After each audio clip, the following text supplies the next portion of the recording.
अखण्डमण्डलाकारं व्याप्तं येन चराचरं तत्पदं दर्शितं येन तस्मै श्रीगुरवे नमः। तस्मै श्रीगुरवे नमः। तस्मै श्रीगुरवे नमः। प्रिय विद्यार्थियों, पिछले व्याख्यान में हमने देखा महर्षि मनु ने अभिवादन की प्रक्रिया को बताया कि किस प्रकार से मनुष्य को नाम लेकर के, और अगर नाम न हो, नाम न लेने की प्रक्रिया का ज्ञान न हो तो किस प्रकार से अभिवादन करना चाहिए। बड़ों के अभिवादन में किन किन विषयों का विशेष ध्यान रखना चाहिए, उनके विषय में भी प्रकाश डाला। चारों वर्णों का कुशल क्षेम पूछते समय, अभिवादन करते समय किस प्रकार से कुशल क्षेम पूछना चाहिए, उस प्रक्रिया को भी महर्षि मनु ने बताया। अब आगे देखिए। अवाच्यो दीक्षितो नामना यवीयानपि यो भवेत् भो भवत्पूर्वकं त्वेनम अभिभाषेत धर्मवित्। इसका अन्वय देखिए। यह यवीयान अपि दीक्षितः नामना अवाच्यः धर्मवित् एव तु भो भवत् पूर्वकम एनम अभिभाषयेत्। यह जो व्यक्ति यवीयान छोटा हो, हमारे से आयु में, गुण में, किसी भी चीज में छोटा हो, अपि दीक्षित, किंतु यदि वो दीक्षित हो, जिसका उपनयन संस्कार हो चुका हो, जिस व्यक्ति का उपनयन संस्कार हो चुका हो, दीक्षा जिसने प्राप्त कर ली हो, ऐसा व्यक्ति अगर आयु में, गुण में, सब में हमसे छोटा भी है, तब भी नामना अवाच्य, वह नाम से बुलाए जाने योग्य नहीं है, अर्थात उसका नाम लेकर के उसको बुलाना नहीं चाहिए। कोई व्यक्ति अगर हमसे छोटा भी है और वह अगर दीक्षित है तो भी उसे नाम से नहीं बुलाना चाहिए। क्यों? धर्मवित्, वह धर्म को जानने वाला है। या धर्मवित् व्यक्ति को तो भो भवत् पूर्वकम एनम अभिवादयेत्, उसे धर्मवित् को, धर्मवित् व्यक्ति जो है, जो धर्म को जानने वाला है, ऐसे दीक्षित व्यक्ति को भो या भवत, भवत शब्द होता है भवान, आप, या तो भो या आप शब्द कह करके संबोधित करे, उसका नाम नहीं लेना चाहिए। आयु में छोटा व्यक्ति भी अगर दीक्षित है तो भी उसका नाम नहीं लेना चाहिए। धर्म को जानने वालों लोगों को उन्हें भो या भवत शब्द के द्वारा सम्मान देना चाहिए, आवाहन करना चाहिए, उन्हें बुलाना चाहिए, उनका नाम नहीं लेना चाहिए। परपत्नी तु या स्त्री स्याद असंबंधा च योनितः ताम ब्रूयात् भवतीत्येवं सुभगे भगनी रीति च। अन्वय देखिए। या स्त्री पर योनि, परपत्नी, योनितः वा असंबद्धा, असंबंधा स्यात् ताम तु भवती सुभगे भगिनी इति च ब्रूयात्। या स्त्री, जो महिला, पर पत्नी, पराई हो, योनितः वा असंबद्धा, असंबंधा, या योनि से संबंध या पितृकुल मातृकुल से संबंध रखने वाली नहीं हो, ताम तू, उसे तो, भवती यानी आप, सुभगे सौभाग्यवती या सौभाग्यशालिनी, भगिनी अथवा बहन कह करके संबोधित करना चाहिए। जो स्त्री पर पत्नी है, पराई स्त्री है, पराई महिला है, पर स्त्री है, वह अगर हमारे योनितः असंबंधा, हमारे पितृकुल या मातृकुल से संबंधित नहीं है, तो उसे भो, भवत, भवत यानी आप, भवती आप, सुभगे हे सौभाग्यशालिनी, या क्या कह करके, भगिनी बहन कह करके संबोधित करना चाहिए। आगे देखिए। मातुलांश्च पितृव्यांश्च श्वशुरान् ऋत्विजो गुरून् असौ अहम इति ब्रूयात् प्रत्युत्थाय यवीयसः। अन्वय देखो।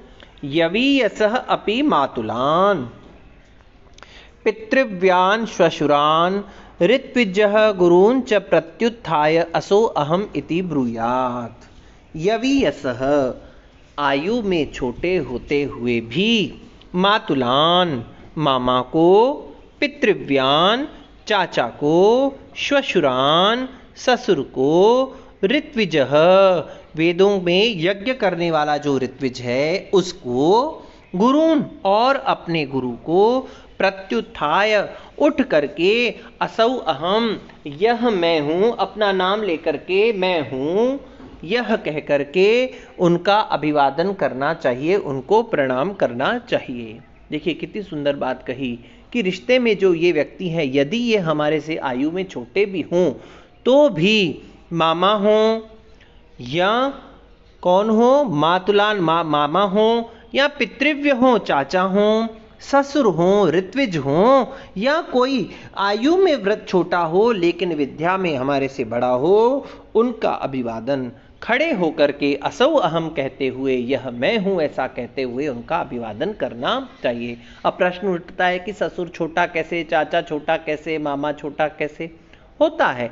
अब देखिए, एक व्यक्ति का जिस स्त्री से विवाह हुआ उसके चाचा की आयु जो है वो आपकी आयु से कम है, तो वो ससुर ही हुए आपके। अब जब वो ससुर है, भले आपकी आयु से कम है तो भी ससुर कहलाएंगे।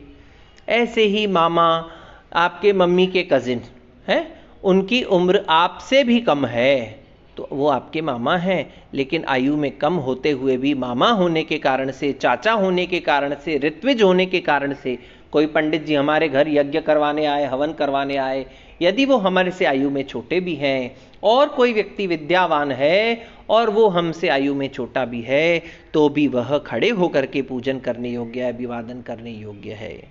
फिर क्या कह रहे हैं, मातृश्वसा मातुलानी श्वश्रुरद्र अथ पितृश्वसा संपूज्या गुरु पत्नी वत समास्ता गुरु भार्यया।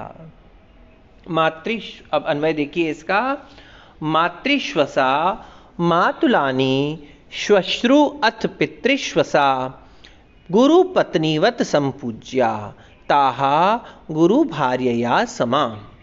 मातृश्वसा, मातृश्वसा माता की बहन अर्थात मौसी, मातुलानी मामी, श्वश्रु सास, और पितृश्वसा पिता की बहन यानी बुआ, मौसी, मामी, सास और बुआ, ये सब पितृ क्या कह रहे हैं, गुरु पत्नीवत समपूज्या, गुरु पत्नी के समान पूजनीय है। जो सम्मान, जो आदर, जो प्रणाम की प्रक्रिया, अभिवादन की प्रक्रिया गुरु पत्नी की होती है, वही इन सब की भी होती है। क्यों, गुरु भार्यया समाता, ये सब गुरु भार्या के समान पूजनीय है, महनीय है और अपना स्थान मान रखती है।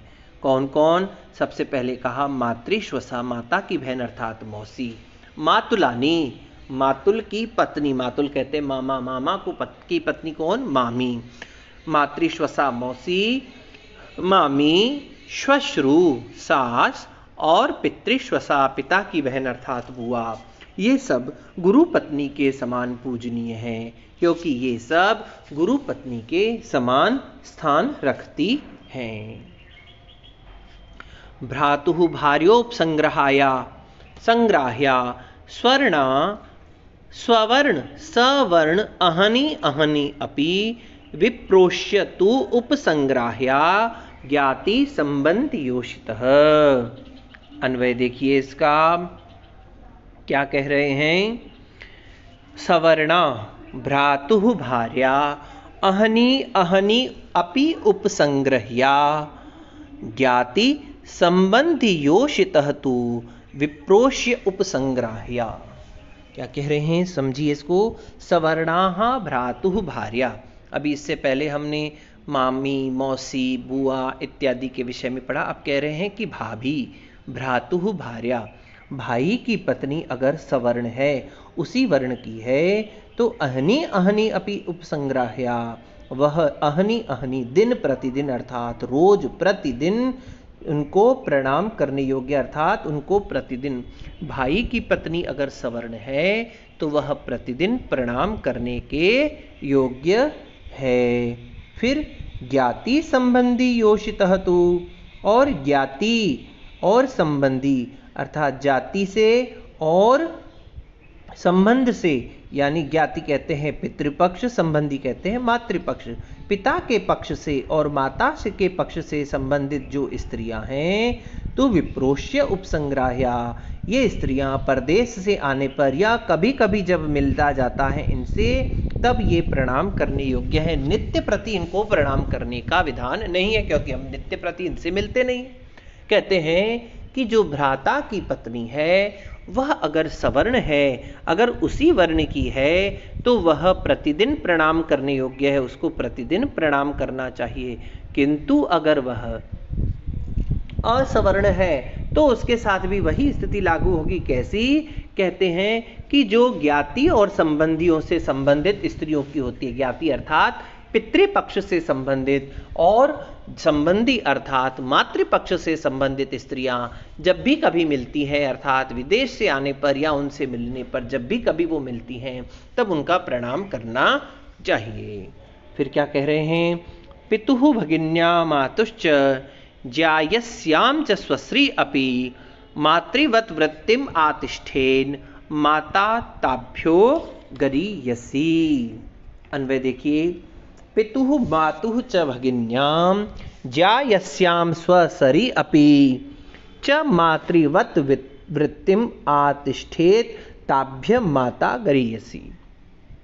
पितुः मातुः च भगिन्यां, पिता की और माता की बहन, पिता की बहन अर्थात बुआ, माता की बहन अर्थात मौसी। पिता और माता की बहन अर्थात बुआ और मौसी, ज्यायस्याम स्वसरी और अपनी बड़ी बहन, बुआ, मौसी तथा अपनी बड़ी बहन के प्रति मातृवत वृत्ति मातिष्ठेत, माता के समान वृत्ति रखनी चाहिए, अर्थात उनका सम्मान माता के समान करना चाहिए, माता के समान उनको आदर सत्कार देना चाहिए।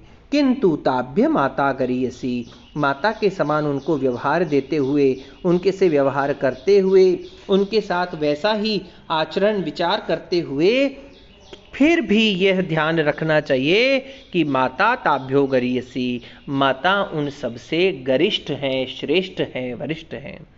यद्यपि पिता की बहन अर्थात बुआ, मातुः भगिनी अर्थात मौसी और अपनी बड़ी बहन को माता के समान मान करके उनसे यथावत मातृवत आचरण करना चाहिए, किंतु माता उन सबसे श्रेष्ठ हैं, उनका सम्मान माता के समान होना चाहिए। जो आदर, जो सत्कार, जो सम्मान माता के साथ किया जाता है वही बुआ के साथ, वही मौसी के साथ, वही अपनी बड़ी बहन के साथ करना चाहिए, किंतु माता का सम्मान उनसे भी अधिक होना चाहिए, क्योंकि माता उन सब से अधिक श्रेष्ठ, वरिष्ठ और गरिष्ठ हैं। इसके पश्चात आगे और क्या बता रहे हैं इसके विषय में हम चर्चा अगले व्याख्यान में करेंगे। तब तक के लिए ओम शम।